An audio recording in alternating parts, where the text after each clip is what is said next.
This is the 25 best comic book movies of all time. With some caveats. You'll see. What is up, ladies and gentlemen of YouTube? I'm Guy Wozniak. Joined with me, as always, is my good friend Matt. Hey. And, of course, my co-host. And we are the Comic Book Guys, coming at you with, the 25 best comic book movies of all time, according to us. Mm-hmm. You're going to disagree with some of the stuff on this list, but I disagree with some of the stuff on this list. Sure. So do I. In fact, number 3, I think, is wrong. But here's the deal. We came up with this list based on 4 criterias, and those criterias are how we get the total rank of this movie list. Yeah, this is just raw numbers. Right. On paper, black and white. As best as we could figure out. So we got the critical reception. That's going to be scored from 0 to 35. Box office numbers adjusted for inflation and is accounted for like time as much as we could. Yeah, these are the rankings according to like what they made in the box office and what the critical consensus was. Yep. Then we have what we're calling the cultural category. That gets a score out of 25 points.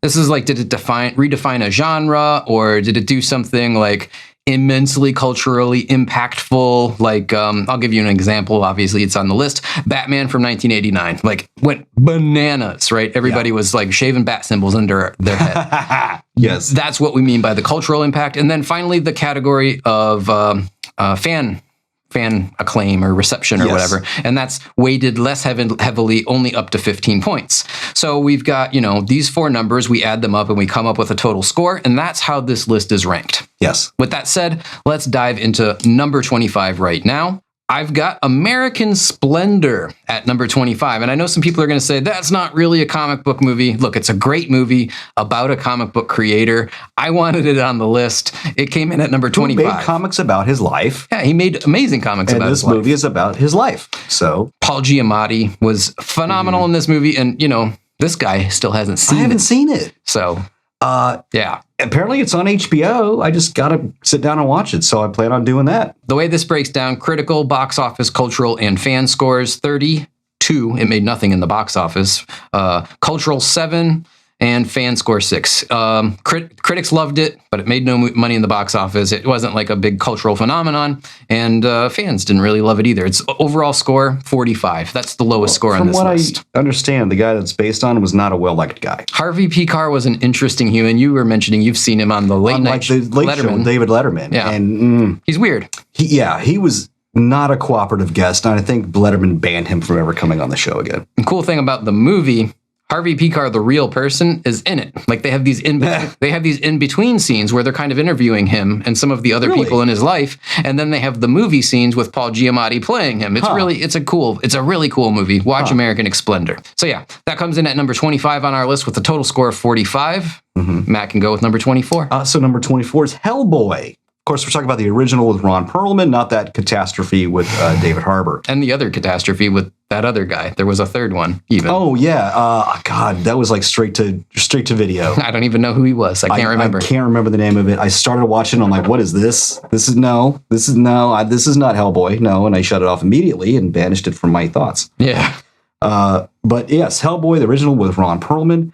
I'm sure everyone has seen it. It's a solid comic adaptation of a Hellboy. Overall, I feel like this should be higher on the list, but just the way the numbers break down. But that's the thing. Just because it's like now we think we have fond memories of it now, and it's an awesome movie because it holds up so well. It didn't make a lot of money in the box office. Not a lot of box office money. That affected the score significantly. Not great critical reception. Especially if the critics, because we all know the critics will hate something, but then the audience absolutely loves it. Yeah. So that affects the score too. So again, that's why I said with some caveats. Right. It should be higher in our opinions, but exactly. But the scores are the scores. In my opinion, this movie should be higher on the list. Because, Hellboy, it had a critical consensus of 21, box office of 10, not the greatest score. It didn't make billions. Yeah, it didn't make billions in the box office. No.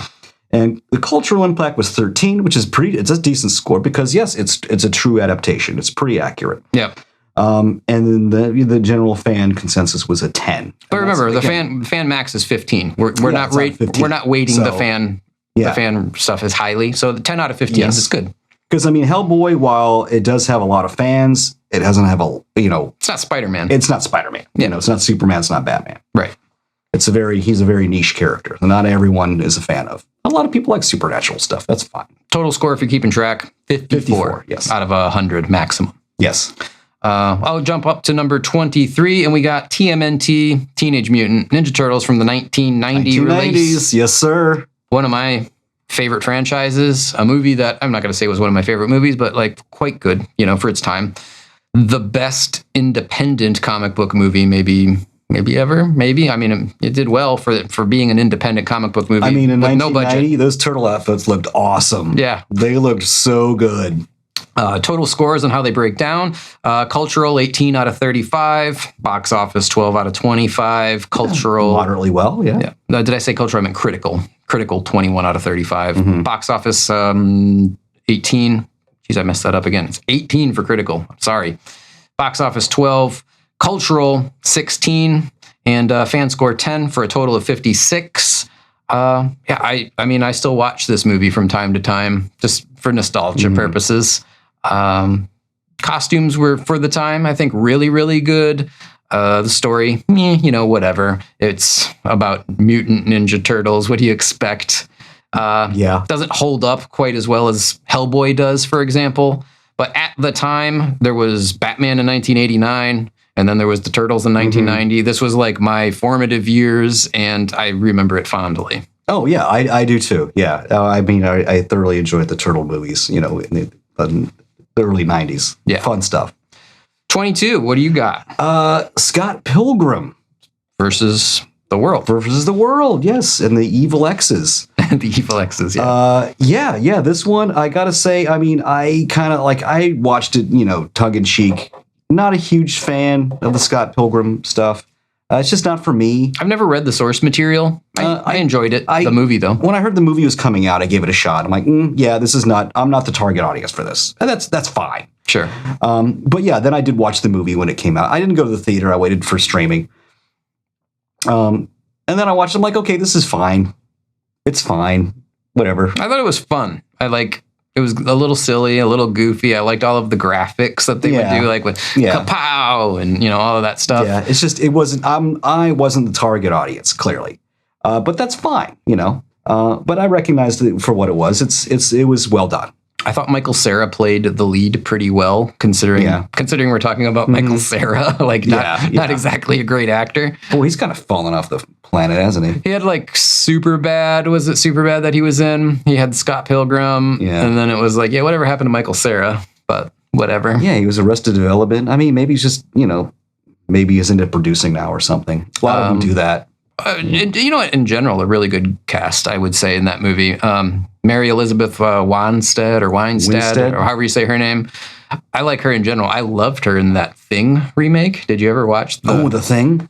She was amazing in that. The Thing, the original Thing, is by far my favorite horror movie ever made. Yeah. My personal favorite. I love The Thing. What I loved about the prequel one is when they go to the Swedish base, right? They're going through the base and they see like an axe in a door or some dude sitting in the chair with the frozen blood. In the prequel, they explain every single little thing you see in that base. They explain everything. That was cool. I thought that was awesome.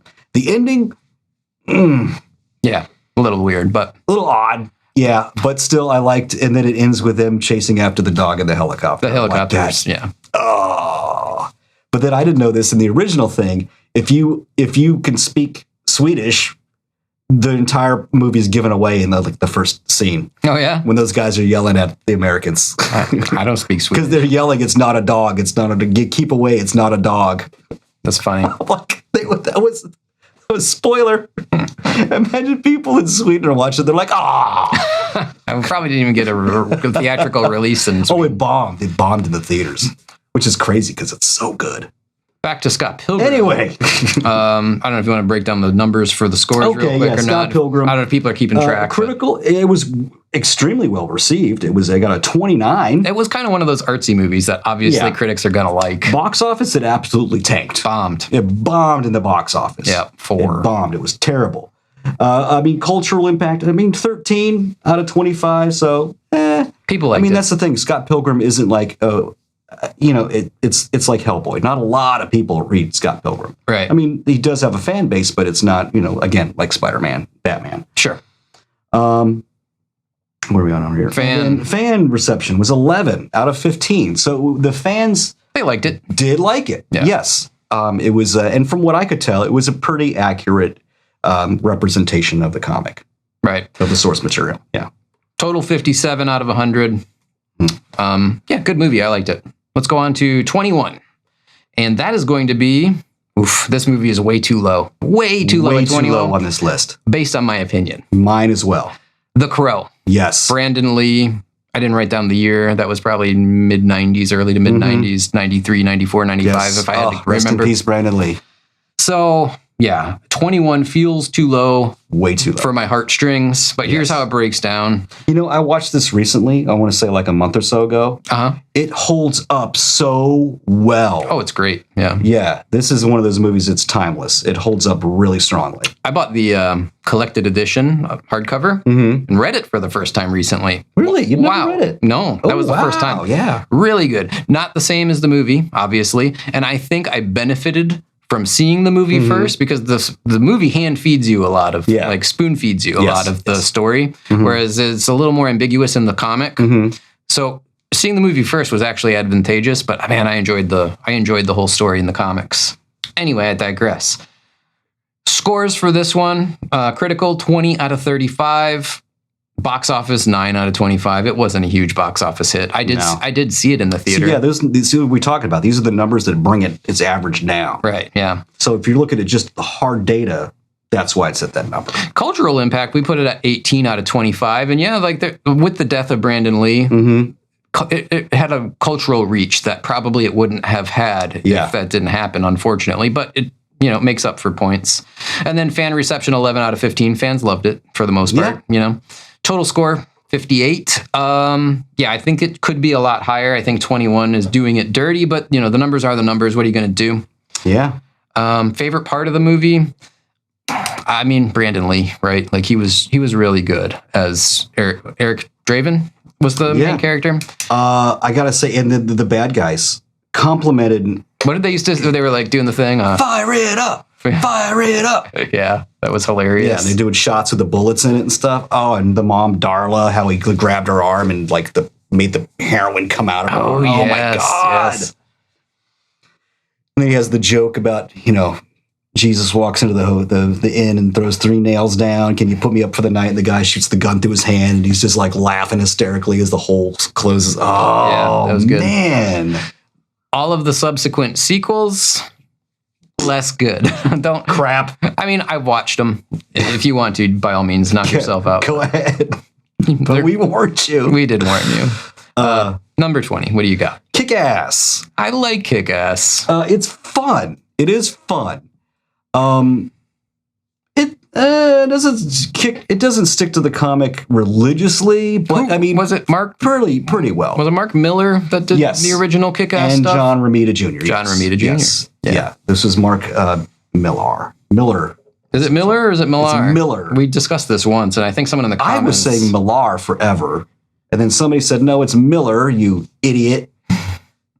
And so I made the effort into looking it up, and yes, it's actually Mark Miller. That's how you pronounce it. Because I know, I hate when I mispronounce someone's name. Yeah. I would never do it. Oh, God. Yes. And so disrespectful. I would correct you immediately if you did. So disrespectful. I know. Scores, what do we got on the Kick-Ass? Critically, it was 24 out of 35. So it was pretty well received. Not bad.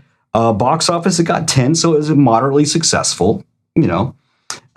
Cultural impact was like 14 out of 25. So, I mean, kind of middle of the road, really. And then the fans, it got 11 out of 15, which, I mean, fans seem to like it. And like I said, it was an enjoyable movie. It was fun. It was a fun movie. If I was going to nitpick. And who didn't love Hit Girl? I mean, Hit Girl was and awesome. Nicolas Cage in it as her dad, is Big Daddy. Big Daddy? Yeah. Yeah. I would say, if I'm going to nitpick and I'm going to say The Crow deserved to be higher. Oh, yes. I would put this lower. Yes. I think The Crow is a little too low. I think this is a little too high. for my taste. I liked it. I've seen it. I've seen it multiple times. I'm not saying it's bad or anything. I'm just saying, like, I don't put Hellboy above it. I'd put TMNT above it. I'd put The Crow above it. Whatever. Yeah. To me, The Crow should be like top 10, 2 or 3. Yeah, top 10, 5 for sure. Top 3. What about Kick-Ass 2? Would that even make a list? No. No. We won't speak of Red Mist, was that the character? Red Mist. Mist. Although I did really like the huge, like, one-eyed Russian badass. Oh, yes. She was a cool. She was cool. She was really cool. What else about it? She was a super believable badass. Yeah, it was just a fun, kind of campy, superhero-esque, but also kind of like irreverent kind of comedy movie. It was fun. I think it deserves to be on the list, but maybe it's a little high. Now, next, number 19.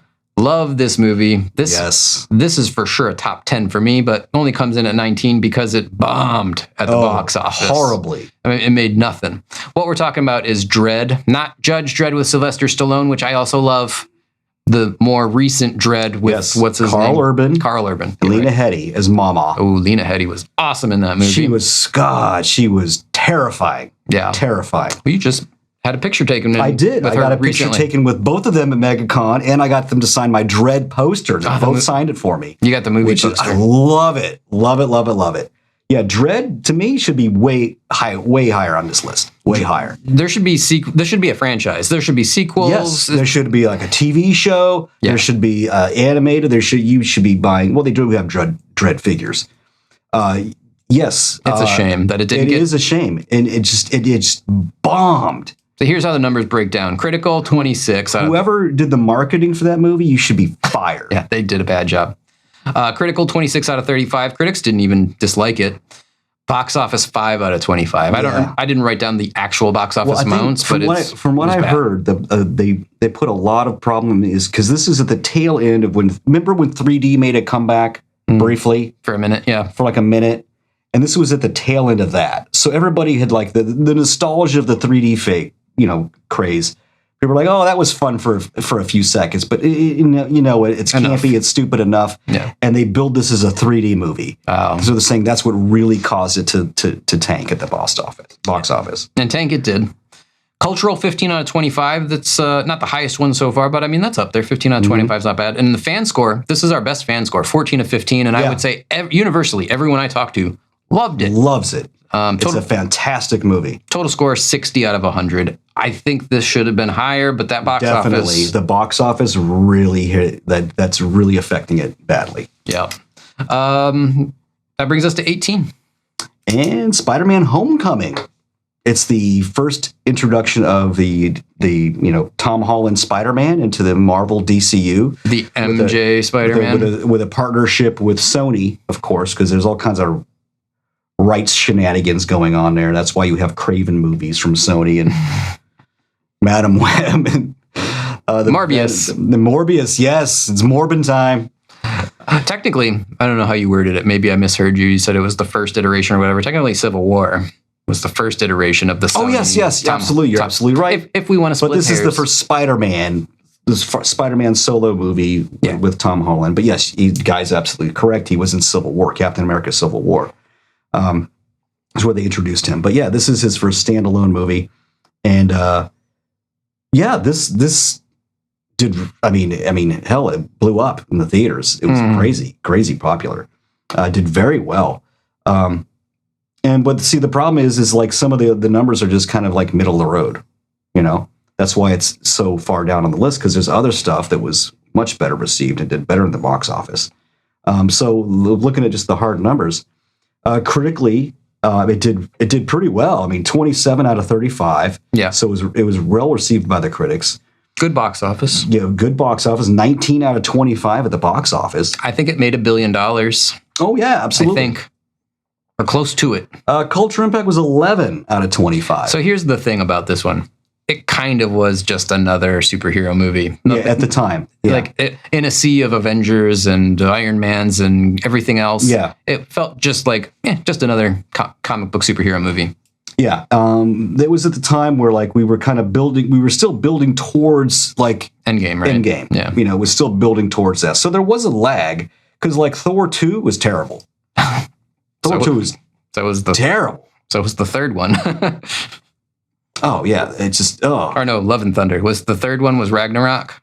Yeah, the third one was Ragnarok. Love and Thunder, that's what I meant. Yeah, Love and Thunder was awful. But the second Thor movie was just so dull. With Cate Blanchett as No, that was the third one. That was the third one? The second one was with Malekith the Dark Elf. Malekith the Accursed. I blocked that out of my mind. It was, yeah, a lot of people did. Because, I mean, it was a dull movie. Yeah. The villains were just dull. Yeah, it was just, yeah. Anyway, so that's where, like, the time frame we're talking about here. Yeah. Fan score. And the fans scored 10 out of 15. So, yeah, pretty middle of the road. Yeah. Really reception for Spider-Man Homecoming. So that's why it's at number 18 on our list out of 25. 67 total points. Mm-hmm. I don't know. It's, I mean, if we're talking about like grade scores, it's not an F. But that's not what we're talking about. Yeah. Good movie, though. I think the only new Spider-Man movie that I didn't like was the second one. And I'm not going to go so far as to say I didn't like it, but I liked it the least. The whole like Europe and Mysterio and all that stuff. Yeah. Meh. Yeah, I wasn't crazy about that one either. The first one and the third one were very enjoyable, and I'm very much looking forward to the fourth one, of course. Yeah. That brings us to number 17. Oh, this is a good one. 300. 300. Good old Gerard Butler as Leonidas. Yeah, great movie. Great movie. I think it holds up. I've watched it many times. It's one of those movies that's timeless. Because it's ancient Greece. So. Lena Headey was in that as well as... Yes, she was. What was her name? Character's name? I can't remember her name in it. The wife. She was... Yeah, his wife. The wife. Leonidas' wife. Great movie. The sequel was also good, by the way, if you haven't watched it. Yeah, the sequel wasn't too bad. I was pleasantly surprised. I'm like, oh God, this is going to be garbage. Eva Green was the... Yeah, Eva Green. Eve, whatever. She was good. You like the voice, don't you? Her raspy, low voice. Eva Green. She is something. But yeah. She was really good at Penny Dreadful. I never watched You guys haven't seen Penny Dreadful? That's good. Although the last season, they like wrapped up really quickly. What about, what was the movie with Johnny Depp and he's the vampire? It was kind of a comedy spin-off. Dark Shadows? Yeah. Dark Shadows. She was good in that too. Yeah. But 300, here's how the numbers break down. Critical, 20 out of 35. Critics didn't love it, but they didn't hate it. Box office, it did well, 18 out of 25. Cultural, I think 18 out of 25. And I think that was just because of the style. It was a very stylized movie that changed the way we kind of looked at comic book films. Fan score, 11 out of 15. I would have expected that to be higher, but you know. Yeah. Total, 67 out of 100. Great movie. Visually stunning movie. Not, well, I don't know. I mean, I guess I was going to say it's not a super complicated, like deep story, but it's a comic book, right? Like, yeah. And it follows the comic book pretty well. I have read the... I mean, visually too. Yeah, visually as well. But yeah, that's number 17. Which I think Zack Snyder is really known for. Oh, and of course, Frank Miller, the genius that he is, of course, based on his work. So don't forget about that. Speaking of geniuses, number 16. V for Vendetta. Yeah. Yes, it does stray considerably from the comic series. Good thing or a bad thing, in your opinion? It's because it's a great movie. I love it. Yeah, I love V for Vendetta. I'm a huge fan of V for Vendetta. It strays from the comic series quite a bit. I think they cut a lot of stuff out, is what it is. They cut a lot of things out. And some things are absolutely accurate to the comics. But I think just to make it into like a 2-hour movie, of course, they're going to have to cut a whole lot of stuff out. I think it would have been better suited as a miniseries myself. Oh, yeah. Most things. Rather than a movie. Most things would have been, though. But I want to say that the feel and the general message of the movie is true to the series. Yeah, of course. It maintains the spirit. This is by Alan Moore. And of course, like everything they make into of a TV show or movie, he absolutely hated. He doesn't want his name on it, any of it. Yeah. And okay. It's your choice, man. Whatever. Yes. I enjoy it. Like I enjoy the original series as well. I see them as kind of like two different things, me personally. But Hugo Weaving as V, codename V, is fantastic. But yeah, just looking at the hard numbers here, critically, it was 24 out of 35, so it was pretty well received. Box office, 14 out of 25. So, I mean, not a huge blockbuster, but it made money. Yeah. Cultural impact, 19 out of 25. Yeah, it had a good message, which a lot of people, it resonated with a lot of people. And fan reception, 11. Because I think a lot of people were like me. They're like, it doesn't, It strays. It strays quite a bit in some parts. But, I understand that, you can't make the 12-issue miniseries into a 2-hour movie. It's just not going to work. Yeah. That's why I'm saying it would have been an amazing miniseries. Agreed. Gives us a total score of 68. 68. And we are rapidly approaching the 70 percentile and up movies. Yes. And let's jump into number 15. We are down 10 down. How can this not be on the list? Mm-hmm. It kind of kicked off the superhero revolution in the 90s. Mm-hmm. What do you guys think it is? Leave it in the comments below. Yeah, tell us right now. What do you think movie we're talking about? Kicked everything off in the 90s. Not the first comic book movie per se. No, we had some, Superman. For Marvel, anyway. Yeah, we had some Superman stuff and stuff in the 70s and 80s. But for the 90s, if you wanted to see a Marvel Comics movie, this is what you went to the movie theater to see. We're talking about Wesley Snipes' Blade. Hell yeah. I enjoyed that movie quite a bit when it came out. Oh my God. I mean, and don't hate me for this, but I like the second one better. Oh, with the crazy mouth vampire thingies? Yeah, that was so good. So good. I'm not going to say better, but the third one, Jessica Biel, I mean, you can't complain about Jessica Biel. She was a babe.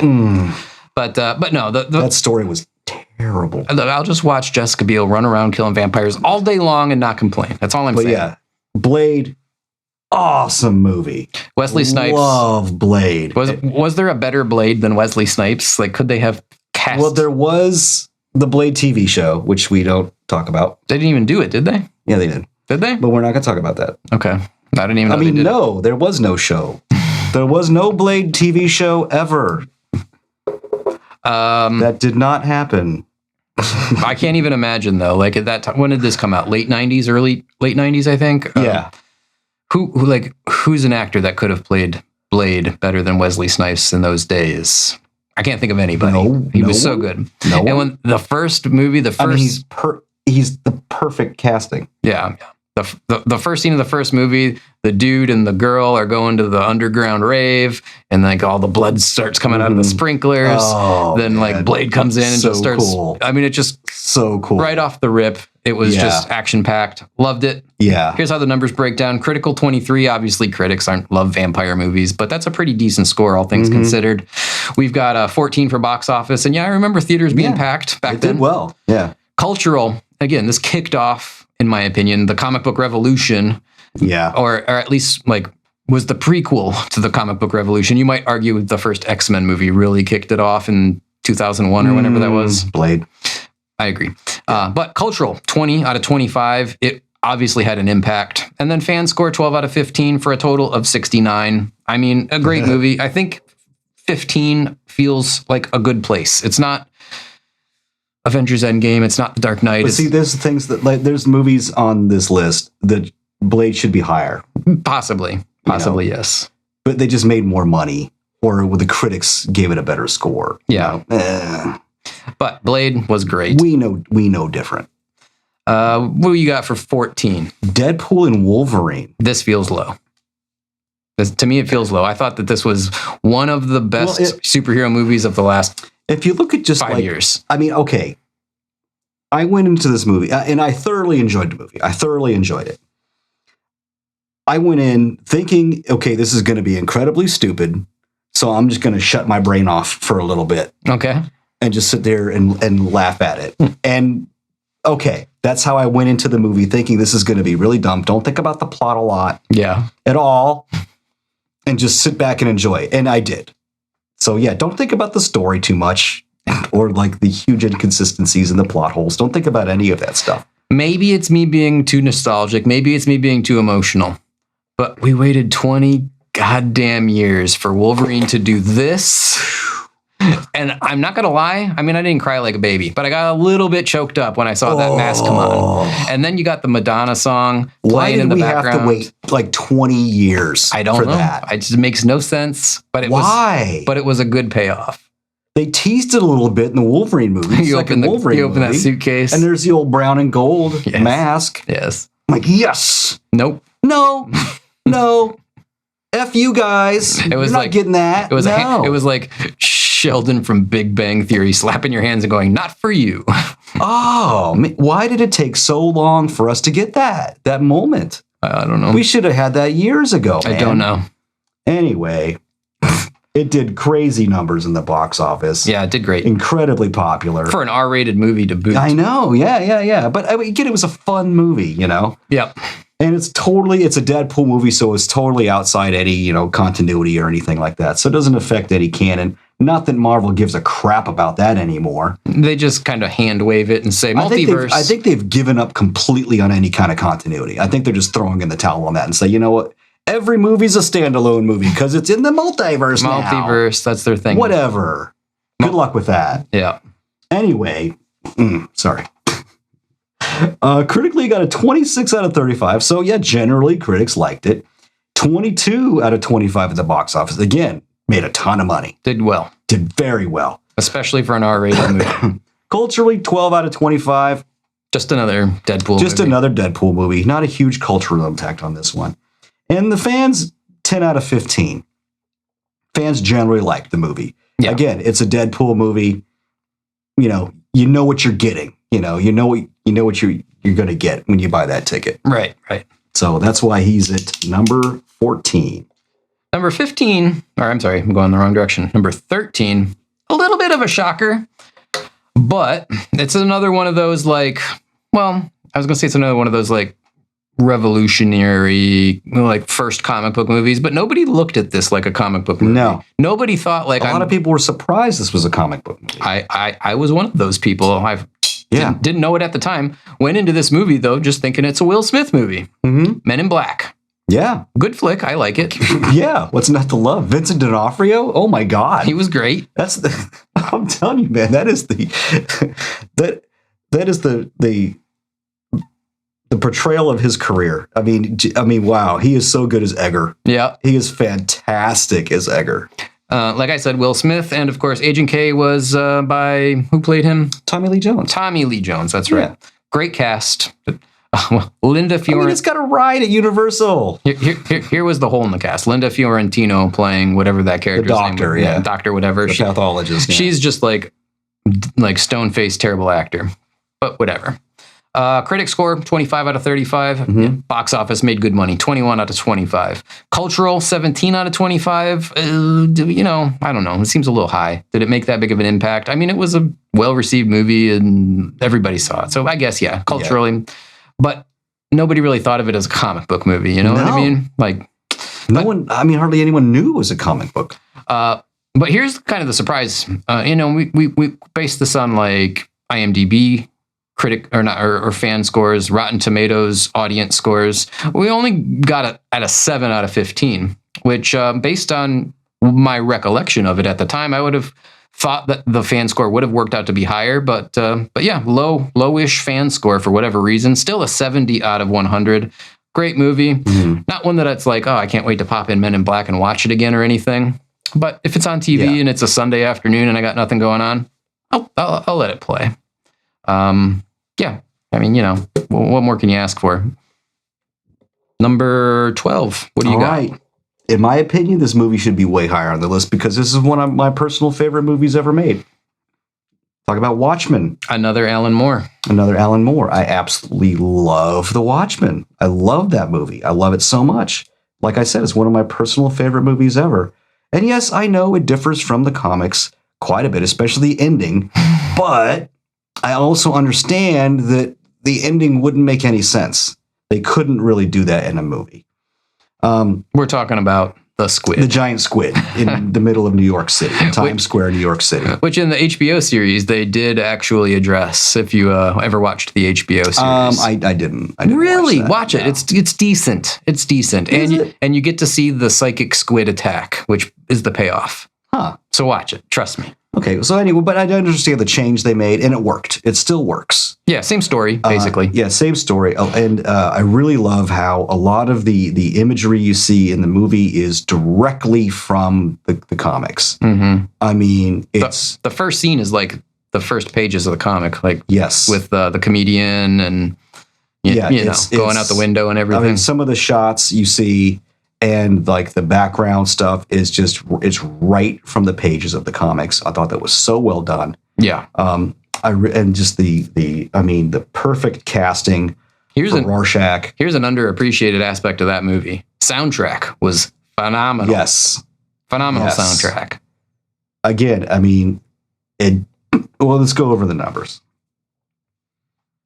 Okay. Critically, it got a 33 or 23 out of 35. So it wasn't blowing the critics away, but it was generally well received. That said, critics are usually wrong. Box office, 12 out of 25. Yeah. It didn't do well. Yeah. It didn't do well in the box office. It wasn't the big blockbuster they were looking for. Cultural impact, 21 out of 25. So, I mean, people they liked it. They did enjoy it. I mean, it was a really good story. The if you hadn't read the series, the ending was a complete twist you didn't see coming. It was just a fun story, and the fans 14 out of 15. So the fans of the series generally liked it as well, like me. Yeah. Like I liked it. I think the casting was just perfect. Thoroughly enjoyed that movie, and also I got I had an artist do a sketch of Silk Spectre. At the last MegaCon? No, it was at the years. I went to Heroes Con one year, and he did a full figure Silk Spectre, the original Silk Spectre. So the mom played by Gina something. Yes, I forget her name. I see Gina Carano keeps popping in my head, but that's not it. Carla Gugino. Carla Gugino is her name. Yeah. Oh, she is a. Well, anyway, he did a bomber plane nose art pinup style, a pinup style of Silk Spectre.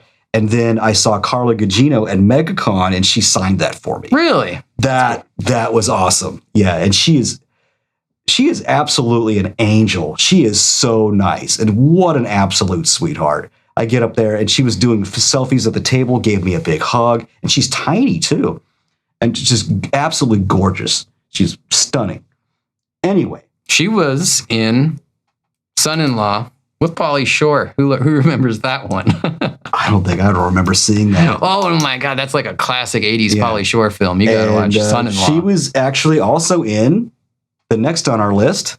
Oh, Sin City, another Frank Miller jam. Yes. What a good movie that was. Yeah. Black and white with a couple of hints of color, very stylized. Very fun, very true to the series. Very attractive movie to watch. Yes. Such a great cast. I mean, I don't even know if I could name everyone, but Elijah Wood. Mickey Rourke when he was Mickey Rourke, yeah. I don't know why I can't think of... Powers Booth, Die Hard. Bruce Willis. Bruce Willis. I'm like the guy from Die Hard. Bruce Willis. I mean...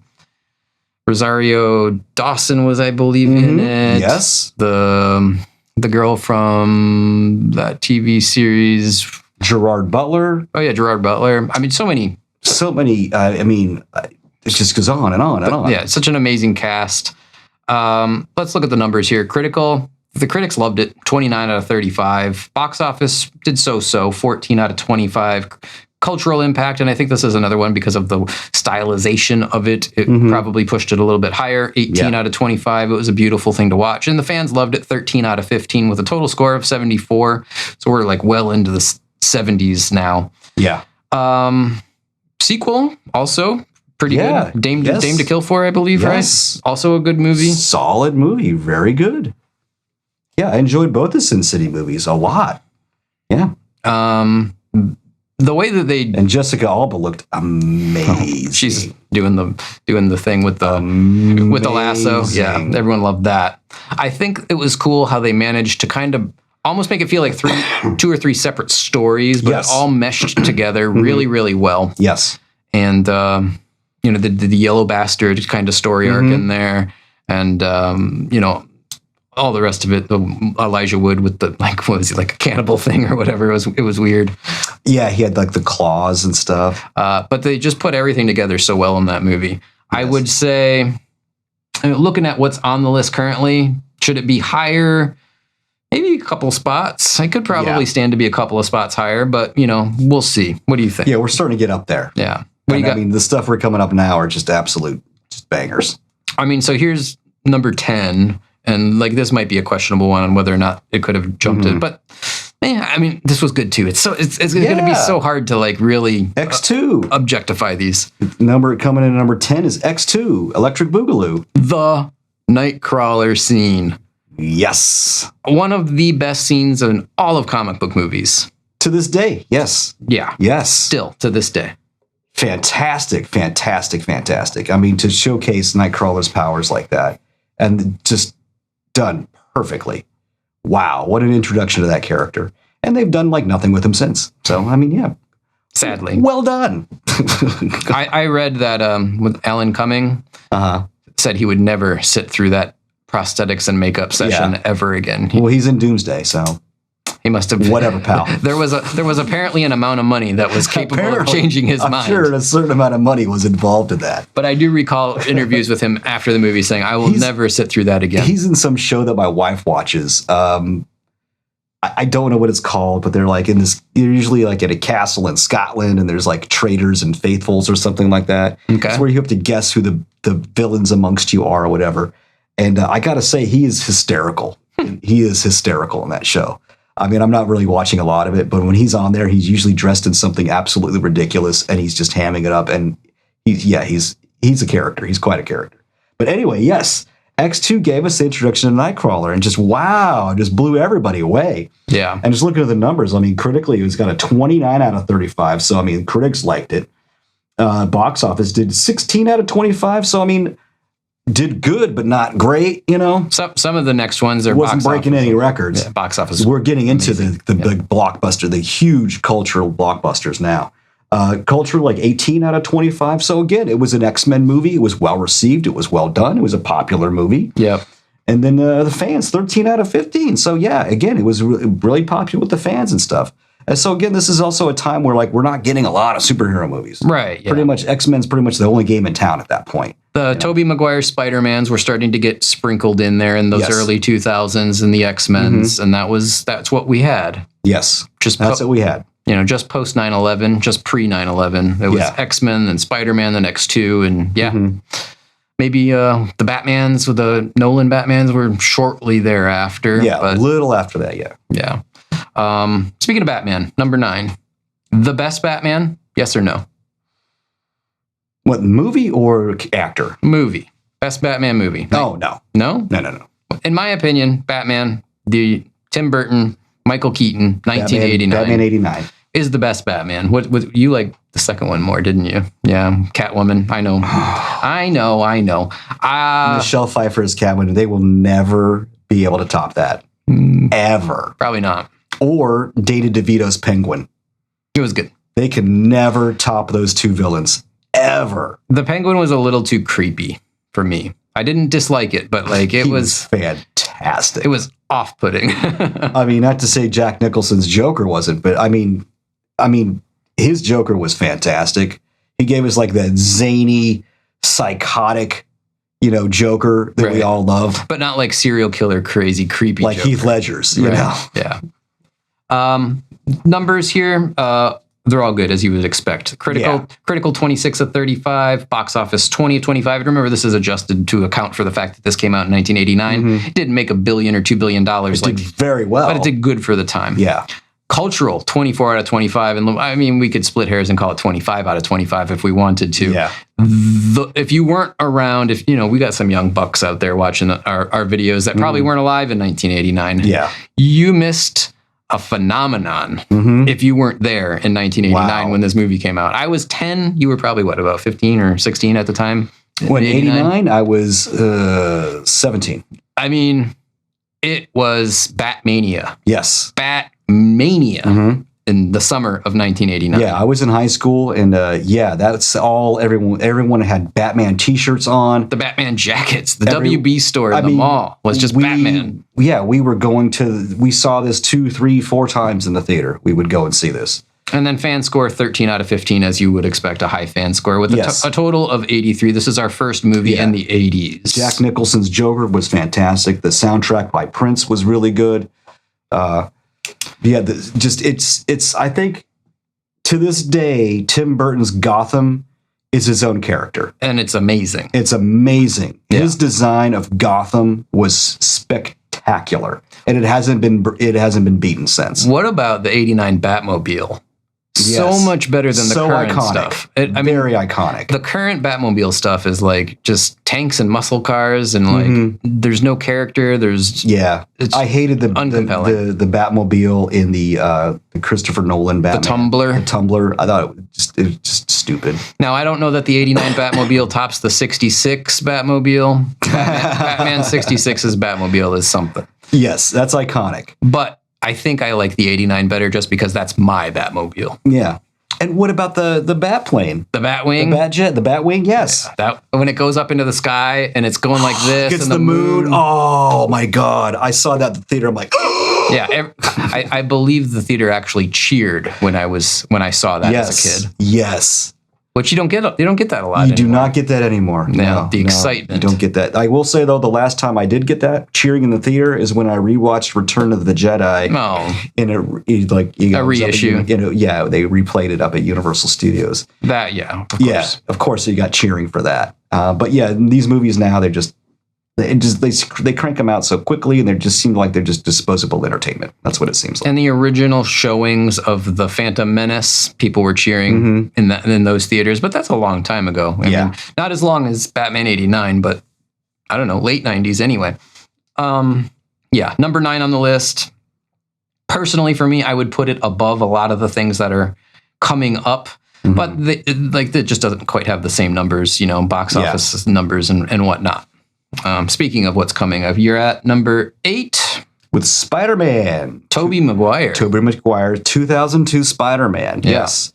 This was a revolution of its own. I'm gonna say it.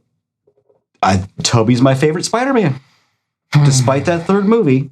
Where he's like walking down the street with the black. It's so stupid. That was terrible. That whole montage was awful. Yes. But yeah, the first two, and like for me, the Spider-Man, Tobey's Spider-Man 2 is the definitive Spider-Man movie for me. Alfred Molina. Yes. As Doc Ock was just chef's kiss. The flaw with the original Spider-Man movie is the implementation of Green Goblin was not what we wanted. That helmet looks so stupid. Yeah. And I have one, of course. But it was a watershed moment. Yeah. For superhero movies. But Willem Dafoe's portrayal of Green Goblin was just so good. Oh yeah. But yeah, that helmet is just god awful ugly. But yeah, I have one. So I mean, what are you gonna do?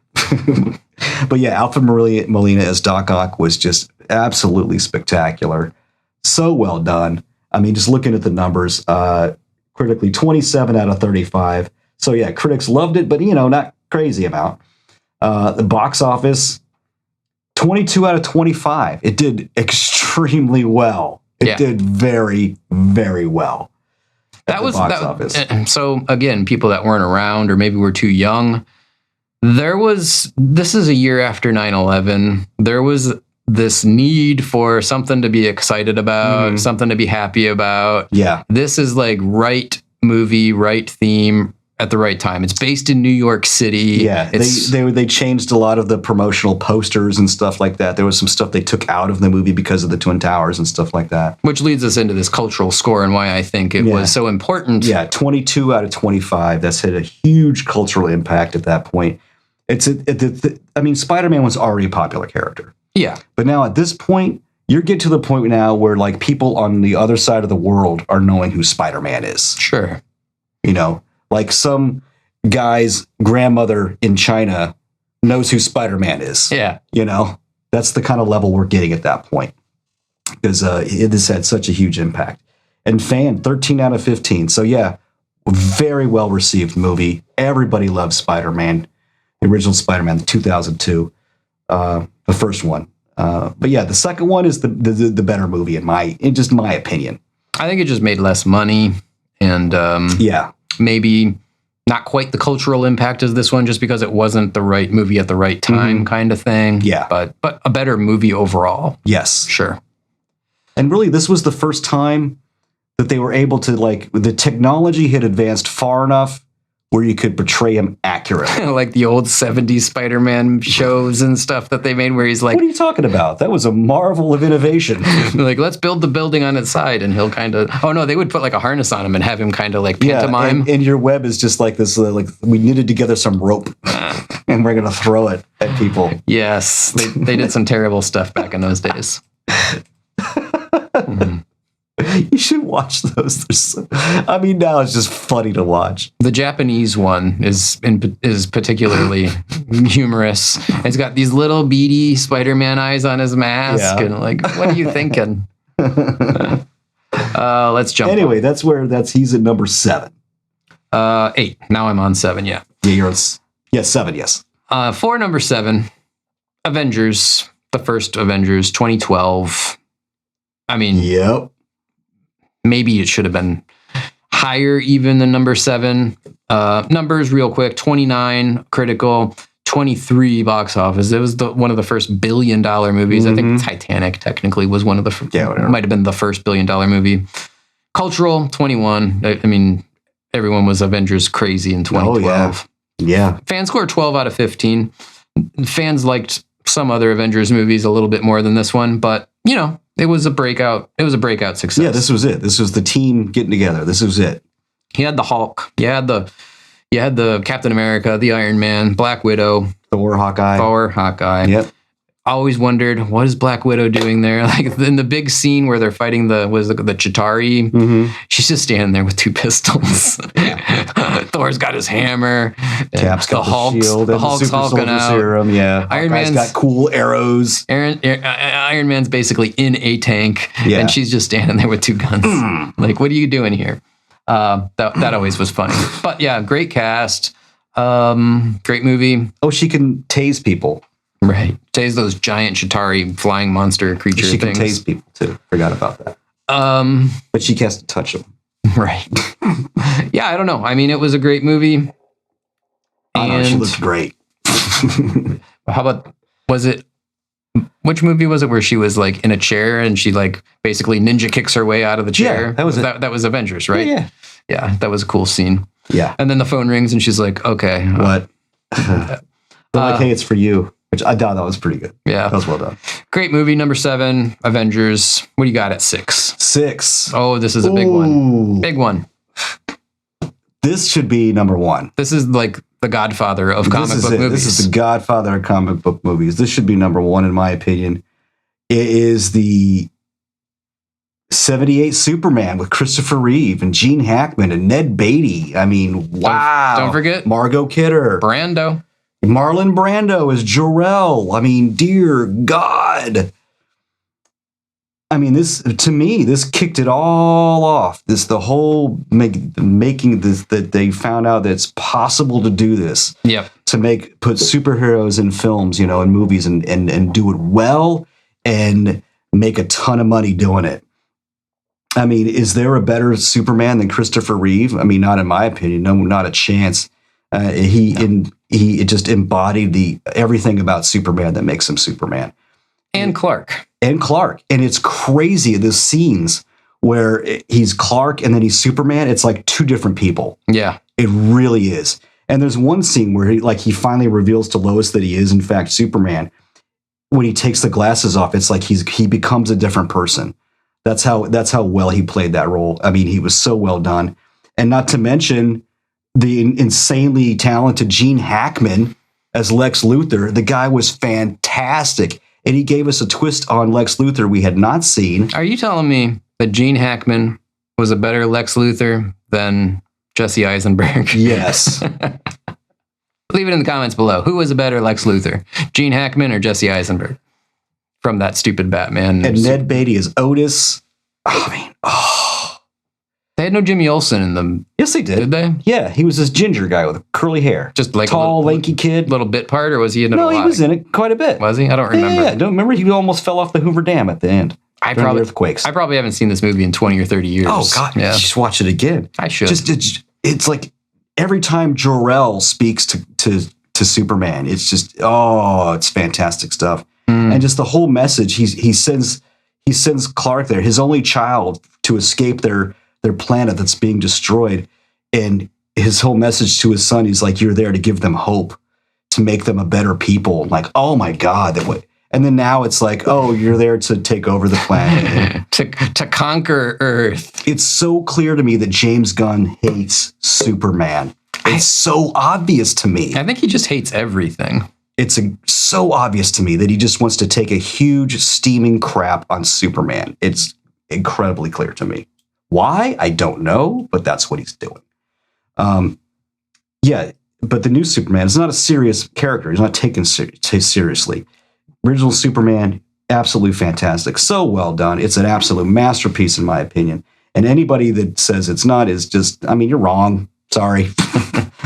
Your opinion is wrong. And you're allowed to be, but you are still yes. wrong. But again, you look at this, critically, 29 out of 35, it did very well. Critics liked it. Yeah. Box office, it didn't do gangbusters. Well, this is 1978. Only 18 out of 25. So yeah, this is 1978. Think about it like this. Today, a current theatrical release probably goes out to around 4,200 theaters. Mm-hmm. How many theaters do you think there were in 78? It wasn't 4,200. Oh, yeah. This is one of the earliest movies on. It is the earliest movie on. By a wide margin. Yes. So yeah, cultural impact, 25 out of 25. Yes. It changed the world. It did. And what did the poster say? You'll believe a man can fly, and people did. The Superman movie was like a beacon. It really was. Yeah. All like everybody just had, and you know what? And they had the line, "The truth, justice, and the American way." That's what's missing in a lot of these new movies. And fans, 13 out of 15, loved it. Loved it. The movie was great. It was fantastic. And I remember that scene with the whole. Every interaction between Otis and Lex was just gold. Yeah. Absolute gold. And we would call for Miss Tessmacher. Everything about that movie is fantastic. How could you not love the original Superman? Did they crowbar in too much to that movie, though? Did Superman need to go through the whole story arc of, I don't want my powers anymore, I'm a normal guy, I have to now... That was in the second one. Was that the second one? That was the second one. Okay. Yes. In any event, maybe the question is for that one. Did they crowbar too much of that into that movie? The only thing I think that felt really awkward is, and everybody knows what I'm talking about, if you've seen this movie more than once or twice, the scene where he's flying with Lois, and she's... has her internal monologue. Oh yeah. That did not need to be in there. That is so cringy. Here's another question, because again, I haven't seen this in at least probably 30 years. Was it the first one or the second one where he spun the Earth backwards? The first one. That was the first one. Yes. Yeah. Yes. Funny stuff. All right. Great stuff. Yeah. Let's get through this one. The whole dam breaking in reverse. Oh yeah. Turn back time. Cher would have been proud. Number 5. Let's go on number 5. This one, I feel like this is right where it belongs to be. Mm-hmm. Iron Man. Yeah. So if we're saying like earlier movies were like the kickoff for like comic book movies in general, this was the kickoff for what we think of as like the Marvel Cinematic Universe and modern comic book movies. Yes, the expanded Marvel Cinematic Universe. This was the shit. Yes. Right? When you saw that movie, when you saw him walking in the like full modern Iron Man armor. Yep. And there's like missiles blowing off behind him. You first see him flying in the armor. Oh, wow. Everyone in the old red and gold. Yeah, the red and gold. Not the Mark I silver armor that he built in the cave, which was still cool. I'm glad they put that scene in it. Numbers, if you're curious, 32 critical, 21 box office, 22 cultural, 12 fan, for a total of 87. And yeah, at number 5, I feel pretty good about where this one is sitting. Robert Downey Jr., quite possibly one of the best cast roles of all time. That guy was made to be Iron Man. What can you say? Yeah, he was, absolutely. He was tailor-made to play Tony Stark, this flawed person, and Robert Downey Jr., who is a flawed person. Admittedly, very flawed person, has his own issues. Yep. I think he really tapped into that to play this character, and damn. You did it. I didn't love like the Obadiah Stane, just because I'm not a big Iron Man reader, collector, fan. That all felt a little kind of boring and stale. I would have liked a bigger, badder bad guy, but it was still a great movie. You got Obadiah Stane, who, in the comics took down Tony Stark.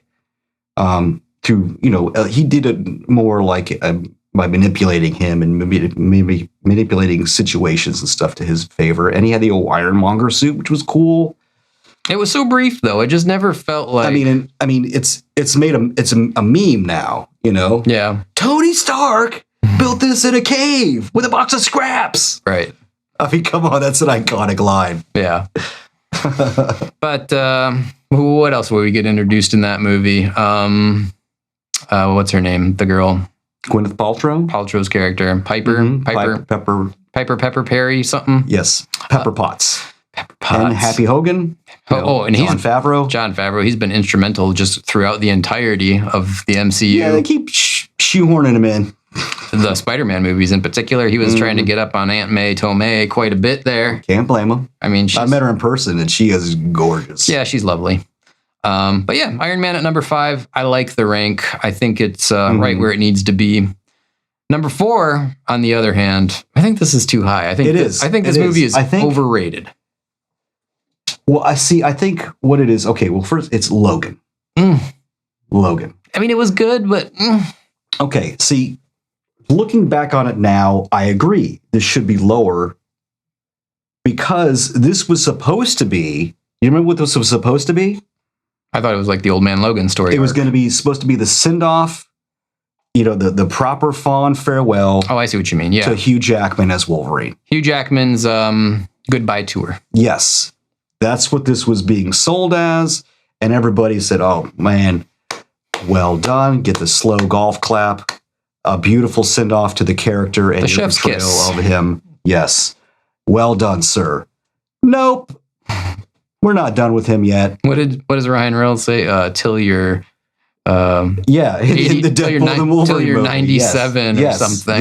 Yes. Them bringing him back as Logan, in my opinion, has tarnished the legacy of this movie. It has. And of course, the same thing with Professor X. This was his send-off as well. And nope, he's back. We're putting him in more stuff. Wheel his butt out here, Figuratively and probably. Yes. Literally.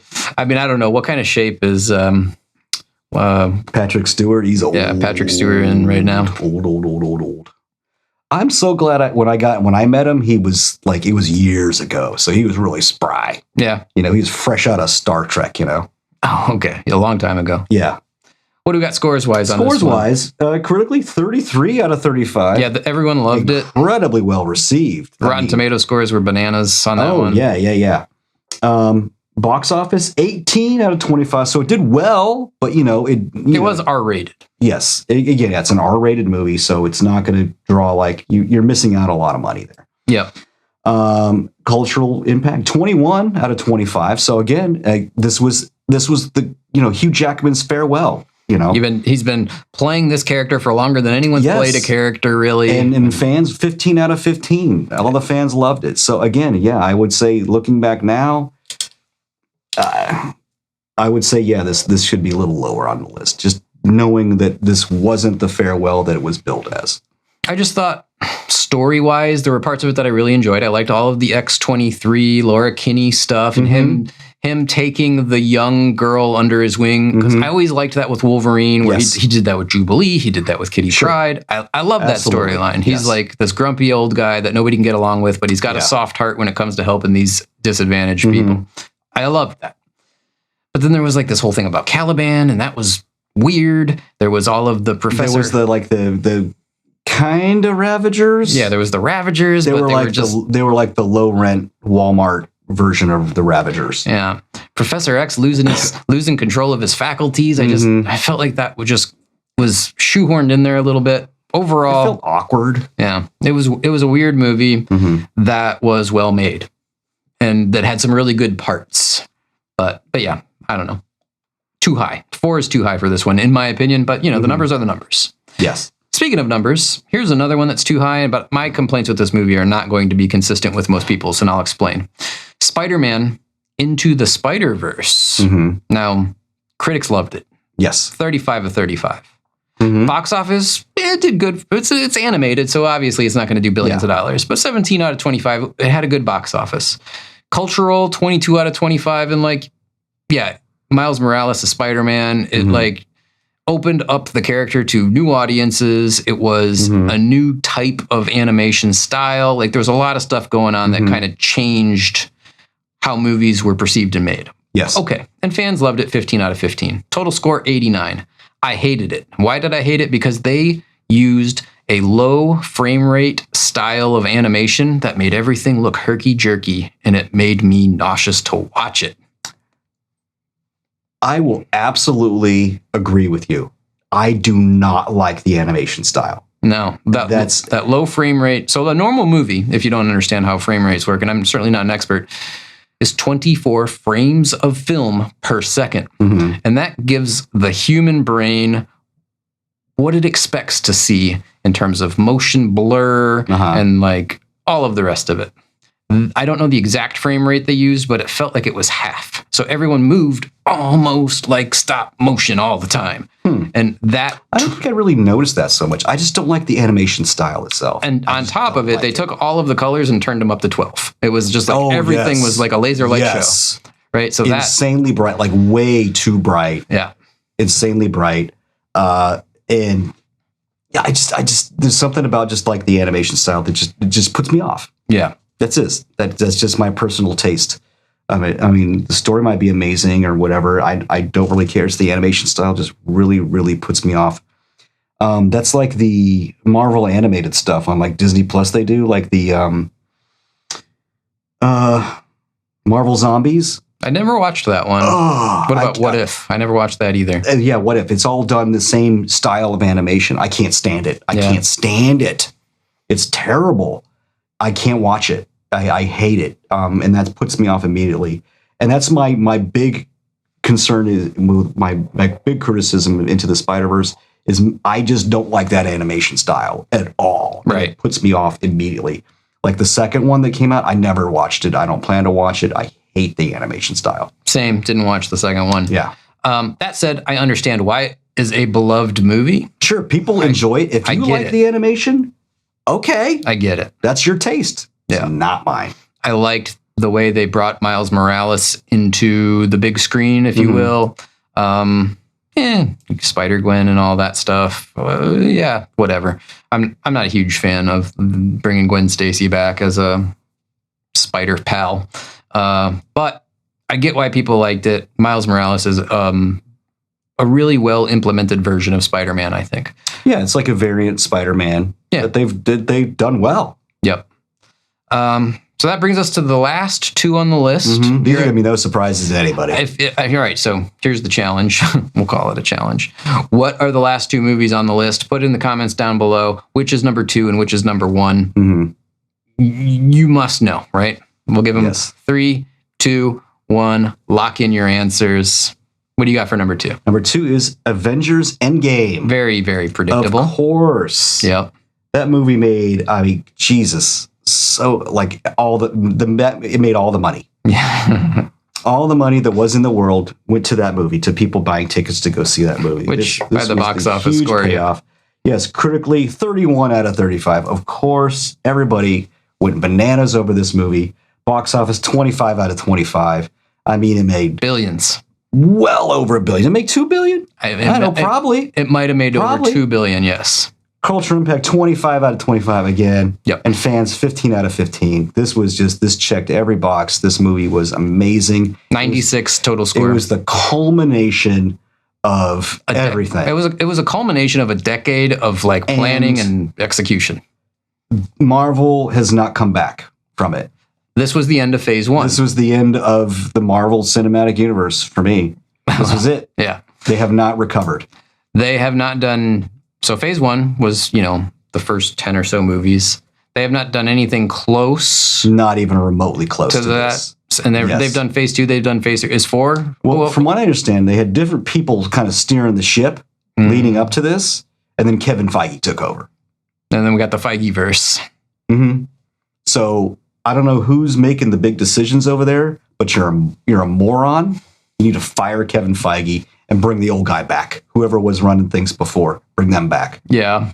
I mean, duh. Yeah, pay him all the money that whoever it was, he or she, whoever was running that show. I mean, I don't really know. I'm not an insider or know anything about that crap.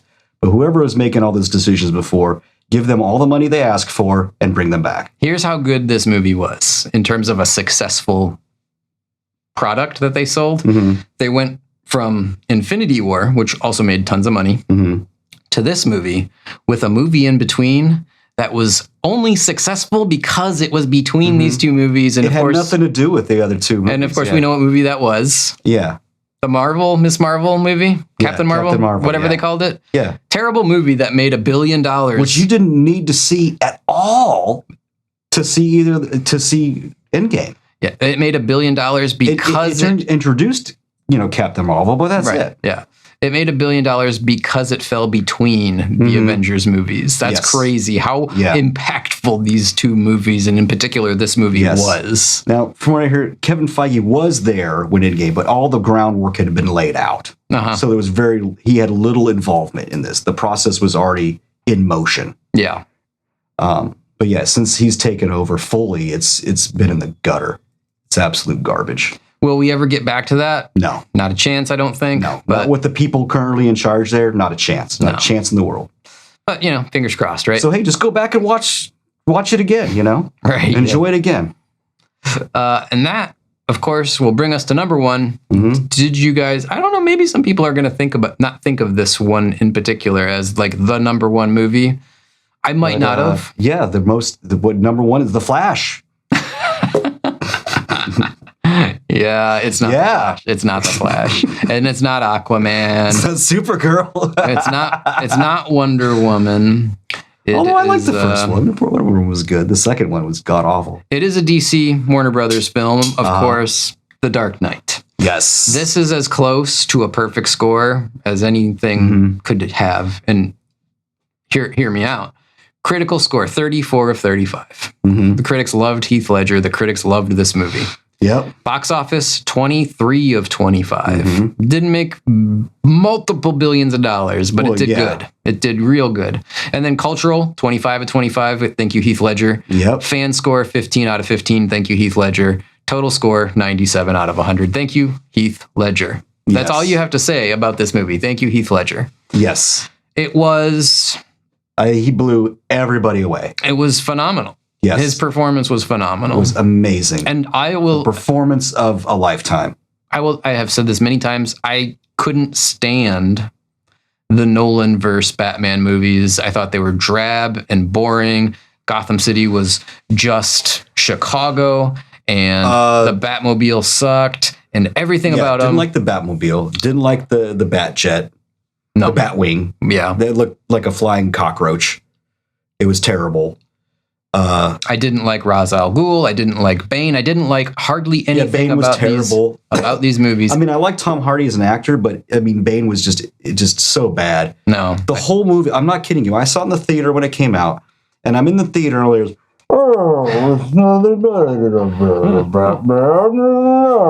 I couldn't understand. It wasn't just me. It was everybody in the theater was like, what? Yeah. Huh? They couldn't understand anything he was saying.